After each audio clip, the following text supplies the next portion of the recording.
নমস্কাৰ সকলোকে। আজি টপিকটো আপোনালোকে থাম্বনেইলত দেখিছেই।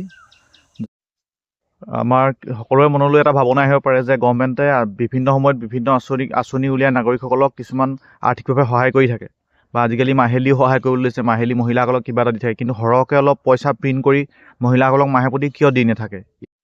এই বিষয়ে বুজি পাবলৈ হ'লে প্ৰথমে আমি বুজি পাব লাগিব পইচা বস্তুটো হয় কি আৰু আহিলে কেনেকৈ, ইয়াৰ সৃষ্টি হ'ল কেনেকৈ। প্ৰথমে আছিলে বিনিময় প্ৰথা। যেতিয়া পইচা নাছিলে তেতিয়া আছিলে বিনিময় প্ৰথা। আপোনাৰ হাতত কিছুমান বোলে হালধি আছে বা মোৰ হাতত আদা আছে, আপুনি হালধি 1 কেজি মোক দিলে, মই আপোনাক আদা 1 কেজি দিলোঁ। প্ৰথমে তেনেদৰে বিনিময় কৰা। তাৰপিছত দেখিলে যে বিনিময় প্ৰথাটো কিছুমান আচলতে লিমিটেশ্যন থাকে। যেনে মোৰ হাতত এটা গৰু আছে, আপোনাৰ হাতত এটা ছাগলী আছে। এতিয়া যদি সেইটো কাৰণ এক্সচেঞ্জ কৰিলে তাৰ ভেলুটোতো ডিফাৰেঞ্চ হৈ থাকে। আপোনাৰ ছাগলী মূল্য আৰু গৰু মূল্য কেনেকৈ সমান হ'ব? সেইকাৰণে তেতিয়া বিনিময় প্ৰথাটো প্ৰব্লেম আহিব। আৰু মানুহে তেতিয়া লাহে লাহে ধাতুৰ ব্যৱহাৰ কৰিছিলে, লাহে লাহে সোণ, ৰূপ এনেকৈ বিভিন্ন ধৰণৰ মুদ্ৰা ব্যৱহাৰ কৰিবলৈ ল'লে। যে গৰু এটা সোণৰ মূল্য বিনিময়ত গৰু পাব, বা ৰূপৰ মূল্য বিনিময়ত ছাগলী পাব। তেনেকৈ বিভিন্ন ভেলু ৱাইজ মুদ্ৰাবোৰ সৃষ্টি হ'ল। আৰু সময় গৈ থকাৰ লগে লগে মানুহৰ আয়ু বৃদ্ধি পালে আৰু প্ৰয়োজনীয়তাও বৃদ্ধি পালে, যিকোনো বস্তুৰ প্ৰয়োজনো বাঢ়িলে। সেইবাবে মুদ্ৰাৰ ব্যৱহাৰো বাঢ়ি গ'ল। আৰু যেতিয়া দেখিলে যে বজাৰ কৰিবলৈ যাওঁতে বা কিবা বস্তু এটা কিনিবলৈ যাওঁতে বহুত মুদ্ৰা কঢ়িয়াই নিবলগীয়া হ'ল। তেনেদৰে এতিয়া আপুনি বজাৰত ইমানখিনি মুদ্ৰা লৈ ঘূৰি ফুৰাটো সম্ভৱ নহয়। তেতিয়া লাহে লাহে ভাবিলে যে ইয়াৰ মানে বিকল্প কি হ'ব? আৰু সেই সোণৰ যি মুদ্ৰা প্ৰচলিত আছিলে, সোণৰ মুদ্ৰাৰ বিপৰীতে সেই সোণৰ মুদ্ৰাৰ বিকল্প হিচাপে কাগজৰ মুদ্ৰা আহিলে। কিন্তু তাৰ বিনিময়ত সোণ জমা কৰি থ'বলৈ ধৰিলে। যে যিকোনো এটা বেংক, আমাৰ যেনেকৈ RBI আছে বা বিভিন্ন দেশৰ যিবিলাক বেংক থাকে, বেংকবিলাকে সোণটো জমা কৰি তাৰ বিনিময়ত কিছুমান কাগজী মুদ্ৰা প্ৰচলন কৰিবলৈ ধৰিলে।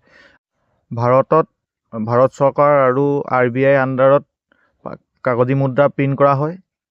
আৰু মহাৰাষ্ট্ৰৰ নাছিক, কৰ্ণাটকৰ মাইচুৰ, মধ্যপ্ৰদেশৰ দেভাছ আৰু ৱেষ্ট বেংগলৰ শালবনী, এই 4টা জেগাত 4টা প্ৰিণ্টিং প্ৰেছ আছে।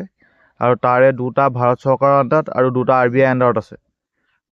প্ৰিণ্টিং প্ৰেছ গভৰ্ণমেণ্ট আৰু RBI আণ্ডাৰত থাকিলেও পইচা আচলতে প্ৰিণ্ট কৰাৰ কিছুমান ৰুল আছে। ভাৰত চৰকাৰে MRS ৰুলৰ আণ্ডাৰত পইচা প্ৰিণ্ট কৰে। ভাৰতত প্ৰচলিত যিমানখিনি মুদ্ৰা আছে, সেই মুদ্ৰাৰ বিনিময়ত ৰিজাৰ্ভ বেংকে সোণ, মানে সমান মূল্যৰ পৰিমাণৰ সোণ, আৰু নহ'লে বা ফৰেন ৰিজাৰ্ভ হিচাপে US ডলাৰ নহ'লে ইউৰো, মানে ইউৰোপৰ যিটো মুদ্ৰা, তেওঁলোকৰ মুদ্ৰাটো ৰিজাৰ্ভ কৰি ৰাখে। আমি যিবিলাক কাগজী মুদ্ৰা ইউজ কৰোঁ, তাত গভৰ্ণৰৰ দ্বাৰা প্ৰমিছ লিখা থাকে, হিন্দী আৰু ইংলিছত লিখা থাকে। মই ধাৰকক 500 টকা দিবলৈ বা 1000-2000 টকা দিবলৈ, তেনেকৈ প্ৰমিছবিলাক লিখা থাকে। এইটোৱে বুজায় যে সেই পইচাৰ বিনিময়ত সেই পইচাটোৰ বিনিময়ত বেংকত ৰিজাৰ্ভ হিচাপে সোণ বা ফৰেন ৰিজাৰ্ভ জমা আছে। আৰু যিকোনো পৰিস্থিতি, ভাৰতত যিকোনো পৰিস্থিতি হ'ব পাৰে, মানুহৰ যুদ্ধ হ'ব পাৰে বা যিকোনো প্ৰাকৃতিকভাৱে দুৰ্যোগ আহিব পাৰে, বা যিকোনো মানে দেশখনৰ যিকোনো পৰিস্থিতিত সেই পইচাৰ বিনিময়ত চৰকাৰে কিবা এটা ভেলু দিবলৈ ৰেডি আছে। সেইটো আচলতে সেইকাৰণে পইচাটো বিশ্বাসত মাৰ্কেটত ঘূৰি থাকে। বোলে চৰকাৰৰ অলপ চলাবলৈ প্ৰব্লেম হৈছে, যিকোনো আঁচনিলে পইচা কমি গৈছে, অলপ সৰহকৈ বনাই দিওঁ।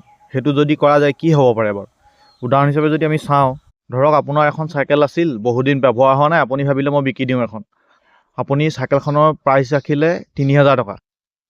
আৰু কাষ্টমাৰ আহি আছে, কাষ্টমাৰ 3-4জন আহিছে, এজনৰ হাতত 3000 টকা আছে, সেইজন কিনিবলৈ ৰাজি আছে। আৰু 3জন আছে, বাকী 3জনৰ হাতত কাৰোবাৰ হাতত 1500 আছে, কাৰোবাৰ হাতত 1000 আছে, বা কাৰোবাৰ হাতত 2000 আছে। তেনেকৈ 3জনৰ হাতত বিভিন্ন পইচা আছে। আৰু গভৰ্ণমেণ্টে ভাবিলে যে যি 3জনৰ পইচাটো কমি আছে, তেওঁলোকক পইচাটো দি দিওঁ, বা 3000 টকা কৰি দিওঁ, তেখেতলোকেও চাইকেলখন ল'ব পাৰিব। গভৰ্ণমেণ্টে যদি তেখেতলোকক 3000 কৰি দিয়ে, আৰু আগৰজনতো নিজৰ 3000 আছেই, 3000 কৰি দিলে, সমান হৈ গ'ল গোটেইকেইজনৰ, তেতিয়া আপুনি কি কৰিব? গোটেই 3জনে যদি 3000 দিবলৈ ৰেডি থাকে, আপুনিতো চাইকেলৰ দামটো বঢ়াই দিয়ক 500 টকা। আপুনি 500 টকা বঢ়াই দিলে, 3500 কৰি দিলে, তেতিয়াতো আকৌ প্ৰাইচটোহে বাঢ়ি গ'ল, কিন্তু বস্তুটো চাইকেলখন একেখনেই থাকিলে। মানুহৰ ডিমাণ্ড বাঢ়িছে, কিন্তু বস্তুটো ছাপ্লাই বাঢ়িব পৰা নাই, কাৰণ চাইকেল এখনেই আছে। চাইকেল 2খন থাকিলে বা 3খন থাকিলেহে ছাপ্লাইটো বাঢ়িব। সেইকাৰণে বস্তুটো বেলেঞ্চ কৰি ৰাখিবৰ বাবে এই পইচাটো লিমিটতহে দিয়া হয়। আৰু তাৰ বিনিময়ত এছেটটো যিমান জমা হৈ আছে, এছেটৰ বিনিময়তহে আচলতে পইচাটো প্ৰিণ্ট কৰা হয়। আৰু এইটো নকৰাকৈ হোৱা নাই, আচলতে পৃথিৱীত হৈছে, 2-3খন দেশত হৈছে এনেকুৱা, যে দেশখনে ধাৰ ল'লে বহুত, আৰু ধাৰ মাৰিব পৰা নাই, সেইকাৰণে পইচা সৰহকৈ প্ৰিণ্ট কৰি দিলে। আপোনালোকে জানিব, জিম্বাবৱে আৰু ভেনিজুৱেলা বুলি দুখন দেশ আছে। তেওঁলোকে কি কৰিলে, বিভিন্ন দেশৰ পৰা লোন ল'লে। লোন লৈ তেওঁলোকৰ দেখিলে লোন মাৰিব পৰা নাই, সেইকাৰণে কাৰেঞ্চি সৰহকৈ প্ৰিণ্ট কৰি দিলে।